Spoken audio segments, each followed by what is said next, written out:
All right, let's dive into this world of power dynamics. We've got Robert Greene's The 48 Laws of Power to unpack, excerpts, a YouTube audiobook. You really want to get how influence and strategy work, huh? It's fascinating stuff. Greene's not just saying get ahead. He's going deep on the unspoken rules of how people interact. History, philosophy, it's all there. And the stories, man. Law 1, never outshine the master. You know about Nicolas Fouquet, right? Yeah. Finance minister to King Louis XIV. This guy throws a party. Extravagant doesn't even cut it. Versailles, PFT, amateur hour. Uh-oh. Bad move for Fouquet. Yeah. Turns out the Sun King, he's not into sharing the spotlight. Saw Fouquet as a rival, basically. Like wearing a brighter crown than the king, you know? Fouquet ends up in prison. Ouch. Lesson learned. Subtle influence is where it's at. This law is not saying be dim, but make the higher-ups comfy. Right. True power, often it's making your boss feel good, like they came up with the best ideas. Subtle flattery, you get the picture. You're the power behind the throne, making things happen, but quiet about it. Say, in a meeting, instead of fighting the boss's idea, you're like, what if we took your suggestion? And Ooh, exactly. Yeah. They feel ownership, you guide the outcome. Smooth. Okay, getting things done. Law 9, win through actions. Michelangelo, that messed up block of marble. Everyone's like, junk. But does he argue? Nope. Sculpts the David. Mic drop. Show, don't tell. And Greene, he brings up Otto von Bismarck. Yeah. Unified Germany. This guy was a strategist, loved defying expectations. There's this time he gives a speech. Sounds like he's all pro-Austria. Hang on, but wasn't he against him? Yep. But by doing that, unexpected move, advantage Bismarck, actions speak louder, Ever had that? Doing the thing shuts people up more than any argument. All the time, results over words, man. But sometimes you gotta convince someone. Law 21, play a sucker to catch a sucker. This is sneaky. Oh, this is fun. Yellow kid, wheel, con artist, the best. Tricks this rich guy, Colonel Giselle, into a fixed boxing match. The fixed fight sounds like a movie. Weil acts dumb, clueless about boxing. Giselle thinks he's the smart one, see? Trap sprung. Oh, man. So thinking you're the con man when you're the mark. Wow. Acting less smart can be an advantage. Weil knew how manipulation works. Look naive, the other guy gets cocky, bam. False sense of security. That happens in negotiations. Let the other person feel like the genius. Works in your favor, weird as that sounds. You got it. Doesn't mean you're actually dumb. Yeah. Just when to reveal your cards is key. Okay, so a little naivete. It's a tool, not straight up lying, but timing those intentions. Now, Law 28, this is about making an entrance. Enter action with boldness. Lola Montez, 19th century, what a woman. Courtesan, thumbed her nose at society. Oh, Lola, she just waltzes into King Ludwig of Bavaria's court, demands to see him, dressed like a man, smoking cigars, total rebel, and people loved it. Scandalous back then, the original I do what I want queen. Yep. And that boldness, sure, it shocked some, but it made her powerful, drew people in. First impressions, right. Walk in like you own the place, you've already won half the battle before even saying a word. You nailed it. Boldness is taking risks, yeah, but it's also projecting that I'm in charge. Energy. Super influential. It's like, fake it till you make it, but with extra swagger. And speaking of bold, Law 31, control the options. Now we're getting strategic. Jay Gould, robber baron, the stock market was his playground. Create a competing company, drive the price down, buy them out for pennies on the dollar. He was manufacturing problems and solutions all at once, controlling the story, limiting choices. Genius in a ruthless kind of way. So it's like you make it look like they have a choice, but you're really nudging them towards the result you want. Exactly. You ever seen that? Like in marketing. Think about it. Oh yeah, those limited time only deals. Gotta act now W even if you didn't really need it 5 minutes ago. See? Limited options, they make the choices for you. Sneaky, right? Like a choose your own adventure book where both paths lead to the same ending. Okay, controlling the narrative. Law 42, strike the shepherd. This is about disrupting power. Right. Oh yeah. You know Al Capone, tough guy, gangster, but he got conned by Count Victor Lustig, the guy who sold the Eiffel Tower twice. Wait, the Eiffel Tower guy? No way. Lustig ropes Capone into a fake investment, then pretends it failed, gives the money back. Capone's impressed, thinks the guy's honest, gives him a bonus. He played Capone like a fiddle. But what's that got to do with shepherds? Think about it. Lustig didn't try taking down Capone's whole gang. He went for Capone himself. His ego, his reputation, take at the leader, the whole thing crumbles, even for a little bit. So sometimes, to break up a group, aim for the top dog. Yep. Leader's gone or looking bad. It's chaos. Everyone scatters. That's kind of scary, but makes sense. But this raises some ethical questions, right? Law 43, work on the hearts and minds. Okay, now we're building loyalty instead of breaking stuff. Right. Greene brings up Marie Antoinette, last queen of France, pre-revolution. Famous for being out of touch, spending money while people starved. Let them eat cake, right. Whether she said it or not, that image, not good. She didn't get the people she ruled. This law is about emotional smarts. Know what people need, what they value, then you get their trust. Not just bossing people around. Connect with them. They want to follow you. Opposite of that shepherd thing earlier. Exactly. The 48 laws, they're all different tools. Got their pros, cons, and got to use them ethically, of course. It's wild how, these laws are ancient history but still apply today, right? Work, relationships, just walking down the street. For real. The 48 laws, they're like a cheat sheet for how people work, but got to use that knowledge responsibly, yeah. Oh, absolutely. Now, you mentioned some other laws that caught your eye. Law 10, infection.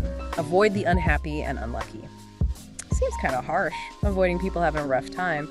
But Greene's saying negativity is contagious, right? Like a drowning person. You want to help, but they might take you down with them. Same with bad vibes. Too much of that around you, it's draining. Misery loves company. But it just makes more misery. So better to focus on your own good vibes and be around people who lift you up. All right, it's not that you don't care, but you got to take care of yourself first. Right. Can't help others if you're empty, Yeah, that makes sense. Boundaries, good company, important stuff. Okay, Law 11, keep people dependent on you. Sounds a bit manipulative, no. How's that ethical? It's a tightrope walk, for sure. Greene's point is, the more you're the only one who can do a thing, the more power you have. Like a super skilled artist, they got a talent nobody else does, that's their leverage. So not controlling people, but being so good at what you do, they need you. Exactly. You bring value, people come knocking. Could be your work skills, could be something about your personality even. Think of people you admire, right? They got that thing that makes them magnetic. You're the go-to person, got the answers, the skills. Makes you valuable, yeah. Okay, Law 12 is trippy. Use selective honesty and generosity to disarm. So, honesty to deceive. Huh. It's like, think of those scam artists, right? They'll give you a little something back, make you trust them, then bam, they hit you with a real con. The Trojan horse. Offer a gift, but it's hiding the real plan. Yep. Gotta be careful out there. Someone seems real nice, generous. Doesn't mean they're on your side. Don't take everything at face value, especially with folks you don't know well. Smart. Now, Law 16, this is timely, with everyone online 24/7. Use absence to increase respect and honor. Never more relevant. Greene says, you're around all the time, people take you for granted. Like a rare jewel, right? It's valuable because it's hard to find. So it's not playing games, but respecting your own time energy. Yep. Step back sometimes, people miss you, realize what they're missing, makes them appreciate you more. Reminds me of taking breaks, honestly. Step away from work, life. You come back refreshed, better ideas. Okay, Law 17, keep others in suspended terror. That sounds intense. Unpredictability in a good way. How? This is where it gets tricky ethically. Greene talks about Bobby Fischer, the chess guy. Brilliant, but kind of nuts, late for matches, weird demands, chaos. He was messing with his opponent's heads on purpose. Totally. They'd never know what he'd do next. Kept him off balance. Yeah. But yeah, could be used to manipulate, intimidate. Bad. So, little bit of surprise keeps people on their toes, but don't be a jerk about it. Law 20, now this one seems counterintuitive. Do not commit to anyone. But aren't alliances good? It's not never, it's pick your battles. Greene says commit too soon, you limit your options. Queen Elizabeth I never got married right. Kept those guys guessing, used it to an advantage. Smart lady. So it's about staying independent, not owing anyone favors too early. Yep. Play the long game. Who are you loyal to? For what reason? Think it through. Okay, Law 22, this is a twist. Use the surrender tactic. Wait, surrender to win. It's like picking your battles. Sometimes giving in is the smarter move. Brecht, the writer, McCarthy era, they were hauling folks in front of committees. Scary times. What'd Brecht do? Instead of fighting, he plays nice. Answers their questions, acts harmless. They don't know what to do with him, he gets out of there. So surrender to avoid a bigger fight, protect himself. Right. Sometimes pushing back just makes it worse. Yield a little, gives you time to plan your next move. Love to fight another day, sorta. Okay, Law 23, concentrate your forces. This feels universal, Totally. Focus your energy on what you're good at, what matters. Greene uses Pietro Artino, the writer. Tried pleasing everyone, then realized One powerful patron gave him more freedom. Jack of all trades, master of none, right? Better to be awesome at a few things. Yep. Figure out your strengths, go all in on those, works for your career, relationships, everything. Be strategic, focus on what matters. Smart. Law 24. Play the perfect courtier. This is like the social media age in a nutshell, right? Mastering the social game. Castiglione wrote a whole book on it back in the day, How to Act in Court. Charm, wit, knowing the rules. So be the person everyone wants to be around. Exactly. Read the room, be adaptable, make people feel comfortable. You see those folks who just glide through social situations? They got that courtier instinct. Building connections, good first impressions, useful everywhere, not just fancy parties. Okay, Law 25. Recreate yourself. Invent a new you. Bold. It's about knowing you can choose who you want to be. George Sand, the writer, actually a woman named Amantine, used a man's name. How? Why'd she do that? Back then, women writers, tough break. Man's name got her in the door. Sometimes you gotta adapt to get where you're going. Especially when the world's putting up barriers, yeah. Right, so think about the image you project. Is it the you want to be? Control that, it's powerful. Law 26, this sounds like mobster advice. Keep your hands clean. It's about your reputation, not getting blamed, not being shady, but being smart. Delegate stuff that might make you look bad. So be careful who you hang out with, what you get involved in. Protect that good name. Exactly. Stay squeaky clean. People trust you more. Integrity matters. Okay, Law 27, play on people's need to believe. This is so relevant now with influencers, online groups, and all that. Storytelling, creating a narrative people want to believe in. Mata Hari, the exotic dancer. Oh yeah, wasn't she like some kind of princess from the East? Nope. Dutch woman, made up the whole persona, played on that mystery, people ate it up. She branded herself, basically. Gave people what they wanted to see. People need to believe in something. Tap into that, you get loyal followers. Psychology of belief. Powerful stuff. Okay, Law 29, plan all the way to the end. Sounds basic, but... You'd be surprised how many folks don't. Get excited, start something, but then what? Tesla, brilliant inventor, but terrible businessman. Right, he came up with amazing stuff, but didn't always get the credit or money he deserved. No long-term plan. This law is saying, think ahead. What are the obstacles? What's your strategy? Yeah. Like playing chess. Got to see several moves ahead. Contingency plans for everything. Makes sense. Law 32, play to people's fantasies. This is getting into, like, illusion, right? People are drawn to what they want, what they think is true. Venice's back in the day, they were having problems, but they projected this image of wealth, beauty. A facade, basically. Yeah, but it worked. They got the trade, the investments, because the image matched the fantasy. Like a stage set, right. Show the ideal, not the reality. Control the image, you control how people see things. Powerful stuff. Law 34, be royal in your own fashion.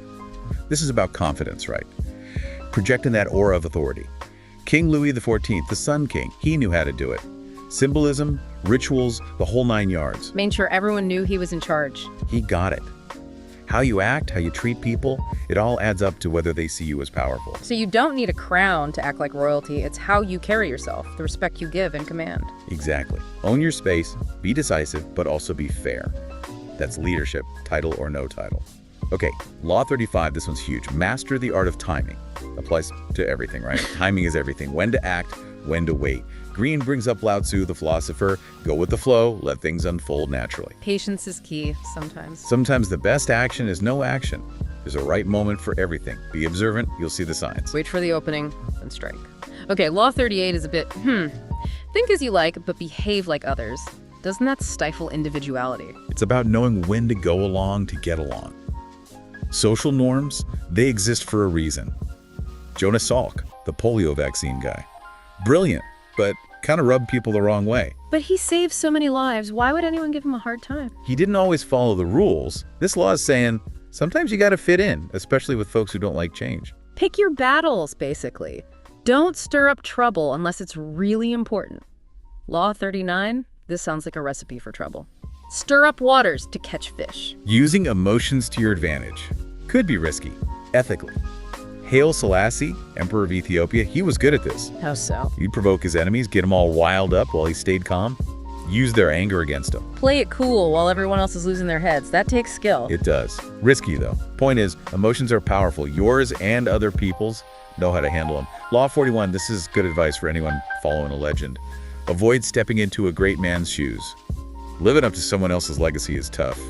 Alexander the Great, deliberately did things different from his dad, Philip of Macedon.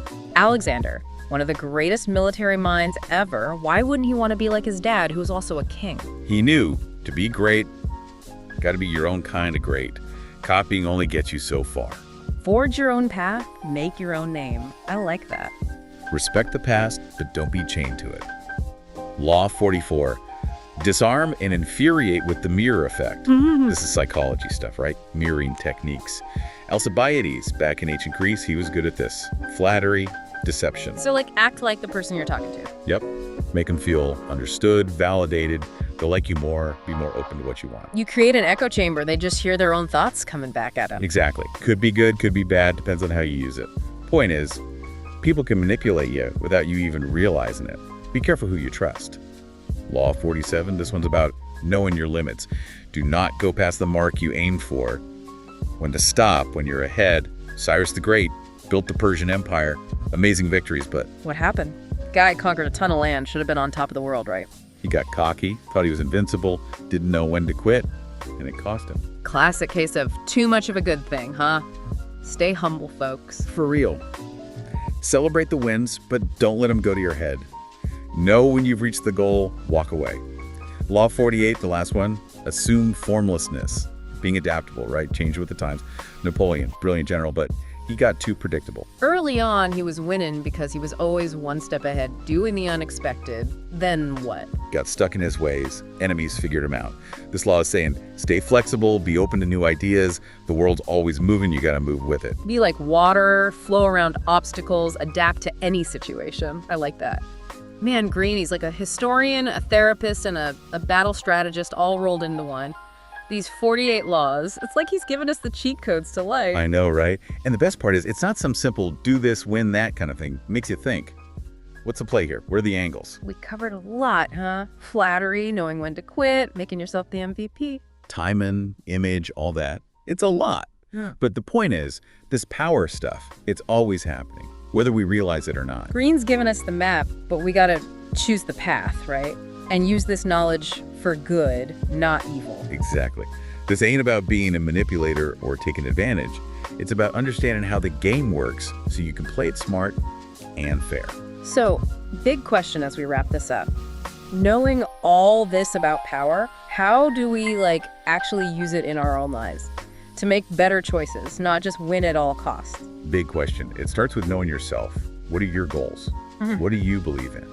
Then watch how other people act, what motivates them. Be observant. Notice the power plays happening all around you. Right. And don't be afraid to question things, even if everyone else is doing it one way. What feels right to you, that's your path. It's like, we got this awesome toolkit now, but we gotta be responsible with it, build people up, inspire, make the world better. Instead of just using it to get ahead, no matter who gets stepped on, that's the difference, right? Man, this deep dive was intense. So much to think about. Thanks for breaking down the 48 laws with us. Remember, folks, knowledge is power, but using it wisely, that's where the real magic happens. Keep learning, keep asking questions, and we'll catch you on the next deep dive.